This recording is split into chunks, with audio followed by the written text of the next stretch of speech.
look at that awning. It is in rough shape. I'm gonna start cleaning on that today. I'm gonna use a fairly strong mix, a lot of soap. I'm going to very lightly scrub it to try to keep anything from getting on it and messing it up.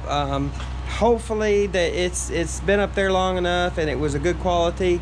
I see who made it. Yeah, they make good quality stuff. The stitching should be, as long as the stitching is tight, you know, the cleaning won't do too much damage. It will, of course, affect the stitching a little bit, but it's either clean it or replace it, which is a whole lot more expensive. So I'm gonna get started on that.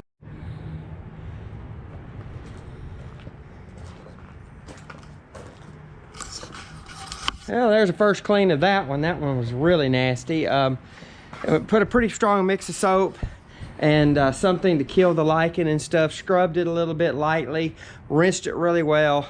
That's gonna need another treatment. I'm gonna have to have my ladder so I can get up there and really scrub some of the lichen off really heavily from the outside. But that's what I can get done today. I'll be back next time. I'll make sure I have my ladder, work on that a little bit more. Anyway, that's where we're at on the awning. Tim Moore, TLC Pressure Washing.